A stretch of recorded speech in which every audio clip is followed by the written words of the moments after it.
शाम के समय में भी हमें आरती जरूर। नमस्ते फ्रेंड्स, मैं खुशबू मिश्रा स्वागत करती हूँ अपने चैनल खुशबू मिश्रा ब्लॉग में। कैसे हैं आप सब? मुझे कमेंट में जय माता दी ज़रूर लिखिएगा। और आज इस वीडियो में जानेंगे नवरात्रि के 9 दिन शाम की पूजा हमें कैसे करनी चाहिए। शाम के समय ये 3 काम है जो हमें ज़रूर करना चाहिए। माता का पूजन सुबह में जैसे हम विधि विधान से करते हैं, उसी तरीके से शाम के समय में भी हमें पूजा करनी है। सुबह में हम माता को स्नान कराते हैं। उनका वस्त्र आप चाहे तो प्रतिदिन भी बदल सकते हैं, नहीं तो सिर्फ आप जल का छींटा दे दें तो इससे भी शुद्धिकरण हो जाता है। सुबह की पूजा करने से पहले जैसे हम स्नान करते हैं, साफ स्वच्छ वस्त्र पहन के ही पूजा करते हैं, उसी तरीके से शाम में भी हमें पूजा करने से पहले स्नान जरूर कर लेना चाहिए। इन 9 दिनों में हमें शाम के समय हो सके तो स्नान करके ही साफ स्वच्छ वस्त्र पहन के ही पूजा करनी चाहिए। नियम तो है स्नान करने का ही। मान लीजिए आप अगर नहीं कर पा रहे हैं तो कम से कम हाथ पांव धो के अपना जो वस्त्र है जो आप दिन में पहनी रहती हैं वो हमें ज़रूर बदल लेना चाहिए। साफ स्वच्छ वस्त्र पहन के ही हमें पूजा करनी चाहिए। वैसे तो पूजा के लिए हम लोग स्पेशल मतलब 1-2 वस्त्र रखते ही हैं, तो वो आप शाम के समय स्नान करके, स्नान अगर कर ले रहे हैं तो बहुत अच्छा है, नहीं कर पा रहे हैं तो कम से कम अपना जो वस्त्र है वो बदल के हाथ पांव धो के ही हमें पूजा करनी चाहिए। पूजा करने से पहले हमें आसन जरूर बिछा लेना चाहिए। हमें आसन पर बैठ के ही पूजा करनी चाहिए। शाम में पूजा करने से पहले हमें शाम की पूजा में हमें माता को स्नान नहीं कराना है। स्नान सिर्फ सुबह में हम सांकेतिक स्नान कराते हैं, सिर्फ जल का छींटा देते हैं और शाम के समय हमें स्नान नहीं कराना है। ये जो फूल है जो हम सुबह में चढ़ाते हैं वो आपको मतलब ये बदल देना चाहिए और दूसरा फूल आपको शाम में चढ़ाना है। जो हम सुबह का फूल माता को चढ़ाए रहते हैं वो फूल हमें हटा देना चाहिए और शाम के समय दूसरा फूल हम माता को चढ़ाएंगे। वस्त्र आप वही रहने दीजिएगा, वस्त्र वगैरह नहीं बदलना है, सिर्फ आपको फूल बदल लेना चाहिए। नवरात्रि में शाम की पूजा करने से पहले हमें दीपक जरूर जला लेना चाहिए। आप जो सुबह का जला हुआ, मान लीजिए ये पीतल का है, सुबह में हम जलाए हैं तो इसमें दोबारा हमें नहीं जलाना है। आप उसको धो के ही दोबारा दीपक को जलाइएगा। जो ये मिट्टी का दिया है तो मिट्टी का दिया एक बार ही यूज किया जाता है। आप सुबह में अगर जलाई हैं तो इसको शाम में नहीं जलाना है, लेकिन अगर पीतल का दिया आप जलाती हैं तो उसको धो के ही जलाना चाहिए। दिया में दोबारा तेल डाल के हमें नहीं जलाना चाहिए, उसी बाती का प्रयोग नहीं करना है। आप इसको चेंज कर दीजिएगा और अच्छे से मतलब दीपक को धो के ही हमें दीपक जलाना है। अगर आप अखंड ज्योति जला रही हैं फिर भी आपको एक दिया शाम के समय में हमें ज़रूर जलाना चाहिए। अखंड ज्योति जल रहा है वो तो जलेगा ही, लेकिन शाम के समय में हमें माता रानी के पास एक दिया ज़रूर जलाना चाहिए और एक दिया आप तुलसी माता के पास जलाइएगा। आप लोग शाम के समय में एक दिया ज़रूर जलाइएगा। पीतल का आप रखी हैं तो उसको मतलब धो के ही हमें यूज करना है। अगर मिट्टी का दीपक जला रही हैं, सुबह में अगर आप मिट्टी का दिया जलाई हैं तो उसको दोबारा यूज नहीं किया जाता है। जो मिट्टी का दिया होता है वो हम एक ही बार यूज करते हैं और पीतल का जो दिया है उसको दोबारा यूज किया जाता है। कभी भी जला हुआ, मान लीजिए हम सुबह में जलाए हैं तो उस दिया को शाम में हमें नहीं जलाना चाहिए। इस बात का विशेष ध्यान रखिएगा। और आप दिया घी का भी जला सकती हैं, तिल के तेल का भी जला सकती हैं, दोनों हम जला सकते हैं। देख लीजिएगा आप जो मतलब जलाने में सक्षम हैं वही हमें दीपक जलाना चाहिए। और जो दीपक हम पूजा से पहले जलाते हैं, दीपक जलाने के बाद ही हम पूजा करते हैं, तो उस दीपक को उठा के हमें आरती नहीं करनी चाहिए।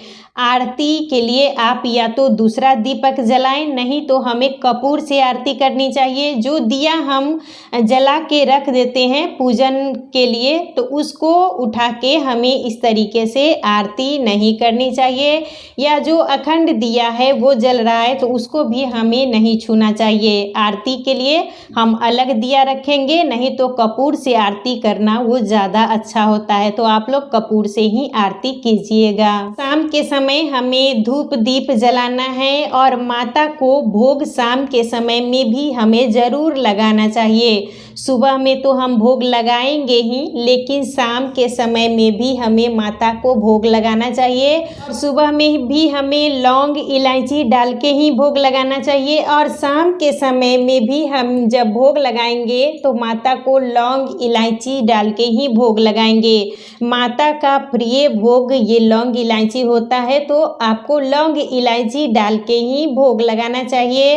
जब भी आप भोग लगाइएगा तो एक गिलास या छोटा से लोटा में हमें पानी जरूर रखना चाहिए। सुबह हमें भोग लगाना है और जल का पात्र रखना है, और शाम के समय में भी हमें माता को भोग लगाना है। और एक मतलब कोई भी पात्र में, लोटा में या गिलास में जल भर के जरूर रख दीजिएगा। और जो लोग पाठ करते हैं, सुबह में पाठ नहीं कर पाते हैं या मान लीजिए वो अधूरा उनका रह जाता है, तो वो शाम के समय में भी पाठ कर सकते हैं। और पाठ आपको अगर सुबह में टाइम नहीं मिल पा रहा है तो आप लोग शाम के समय में भी पाठ जरूर कर लीजिएगा। सुबह में टाइम है तो आप लोग सुबह में ज़रूर कीजिए, और नहीं मिल रहा है टाइम तो आप शाम के समय में भी पाठ कर सकती हैं। लोग दुर्गा सप्तशती का पाठ 9 दिन में 9 बार करते हैं, तो वो सुबह में भी कर सकते हैं, और उनके पास टाइम नहीं है तो वो शाम में भी कर सकते हैं। और जो मान लीजिए ये 13 अध्याय 9 दिन में मतलब एक एक करके ख़त्म करते हैं, तो सुबह में भी आप पढ़ सकते हैं।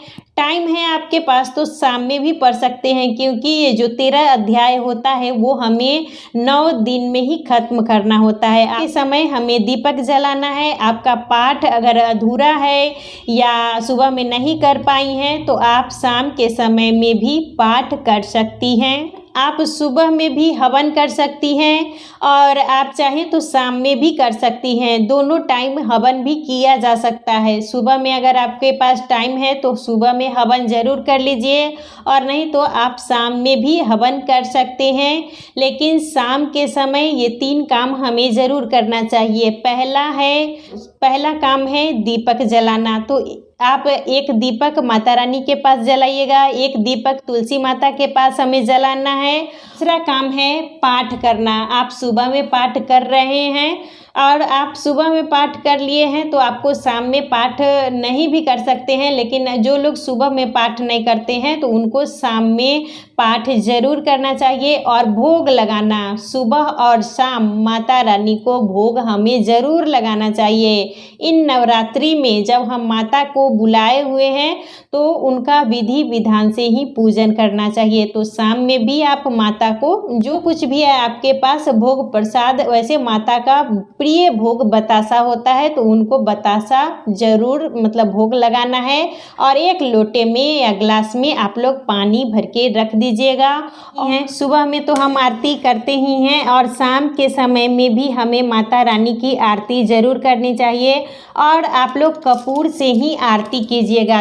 और शाम के समय में भी हमें आरती ज़रूर करनी चाहिए। और जब भी आरती कीजिएगा तो घंटी बजाते हुए हमें माता रानी का आरती करना है। जो आरती मतलब माता रानी का आपको आता है, जय अम्बे गौरी, जय श्यामा गौरी, तो आरती हमें ऐसे करनी है। और जब तो माता रानी की आरती सुबह और शाम दोनों टाइम हमें करनी चाहिए। और जब भी आरती कीजिएगा तो घंटी बजाते हुए हमें आरती करना है, जय अम्बे गौरी, जय श्यामा गौरी। और आरती कभी भी हमें खड़े होकर करनी चाहिए। आरती बैठ के कभी नहीं किया जाता, इस बात का आप लोग विशेष ध्यान दीजिएगा। आरती जब भी कीजिएगा तो आपको खड़े होकर ही आरती करनी चाहिए।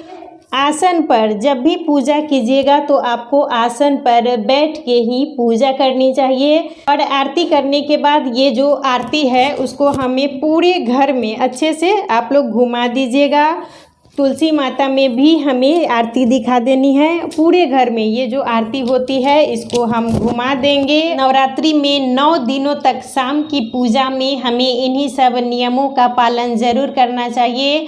और आप लोग आरती ज़रूर कीजिएगा, भोग लगाइएगा, आरती कीजिएगा। और पाठ अगर आपका सुबह में नहीं हो पाया है किसी कारणवश, तो आप शाम के समय में भी आप पाठ कर सकती हैं। और जब भी आरती कीजिएगा तो हमेशा खड़े होकर ही आरती की जाती है, बैठकर हमें आरती नहीं करनी है। और जो ये अखंड दीपक है वो हमेशा जलता ही रहता है, लेकिन आप जब भी पूजा कीजिएगा सुबह और शाम, तो दोनों टाइम हमें दीपक जला के ही पूजा करनी चाहिए। आप एक अलग से दीपक रखिएगा, अखंड दीपक तो जलता ही रहेगा, लेकिन एक दीपक हमें सुबह और शाम दोनों समय ज़रूर जलाना चाहिए। आप मिट्टी का रखी हैं तो उसको शाम के समय में भी हमें बदल देना है। और पीतल का है तो आप उसको अच्छे से धो लीजिएगा। जो बाती है वो दोबारा मतलब उसको पहले वाला हटा देना है, नई बाती लगानी है। और साफ करके ही हमें दीपक लगाना चाहिए। जो गंदा हो गया है उसको हटा देना है, उसमें दीपक नहीं लगाना चाहिए। और माता रानी का जब हम आवाहन किए हैं, उनको बुलाए हैं, तो विधि विधान से ही हमें नियम पूर्वक पूजन करना चाहिए। तो हमें इन्हीं सब बातों पर ध्यान देना है। तो आज का वीडियो यहीं तक था। फिर मिलूँगी एक नए वीडियो में। वीडियो अच्छा लगे तो इसे लाइक ज़रूर कीजिएगा, मेरे चैनल को सब्सक्राइब कीजिएगा। फिर मिलूँगी एक नए वीडियो में, तब तक के लिए नमस्कार।